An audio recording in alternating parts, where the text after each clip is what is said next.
Hi friends, இன்றைக்கி நம்ம channel என்ன பார்க்க போகிறோன்னு பார்த்தீங்கன்னா, வித்தியாசமாகவும் டேஸ்ட்டாக இருக்கக்கூடிய பீட்ரூட் இடியாப்பம் தான். எப்படி செய்யலான்னு பார்க்கலாம். ஒரு பீட்ரூட் எடுத்து ஜூஸ் எடுத்து வச்சுக்கோங்க. 1/2 கிலோ மாவில் உப்பு கலந்து வச்சுருக்கேன். கொஞ்சம் கொஞ்சமாக இந்த ஜூஸ் சேர்த்து இந்த மாதிரி கையில் விட்டாத அளவுக்கு மாவை பிசைஞ்சுக்கோங்க. ஒரு இட்லி பாத்திரத்தில் தண்ணி சூடு பண்ணி வச்சுக்கோங்க.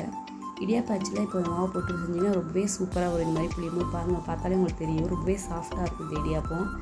ரொம்பவே டேஸ்ட்டாகவும் இருக்கும். குழந்தைங்களுக்கு ரொம்ப ஹெல்த்துக்கு ரொம்பவே நல்லது. நீங்கள் பீட்ரூட்டை பொரித்து குழம்புல போட்டு கொடுத்தாலாம் சாப்பிட மாட்டாங்க. இந்த மாதிரி கொடுத்து பாருங்கள், நல்லா 2 சாப்பிட்ற பிள்ளைங்க 4 கூட சாப்பிடுவாங்க. ரொம்ப டேஸ்ட்டாக இருக்கும். பீட்ரூட் ஸ்மெல் எதுவும் வராது, அதனால் நல்லாவே இருக்கும் இது. இப்போ ஒரு 5 நிமிஷம் இருந்தால் போதும். இப்போ நீங்கள் கை வச்சு பார்த்தீங்கன்னாவே கையில் ஒட்டாத இடியாப்பம். அப்போ இடியாப்பம் எழுந்துச்சுன்னு அர்த்தம்.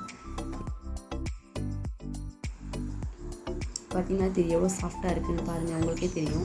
தேங்காய் பால் பிடிக்கும்போது எப்போ அது கூட ஒரு 4-5 ஏலக்காய் சேர்த்துக்கணும். ரொம்பவே வாசமாக இருக்கும். என்னோடய வீடியோ பிடிச்சிருந்தா சப்போர்ட் பண்ணுங்கள். தேங்க்யூ ஃபார் வாட்சிங்.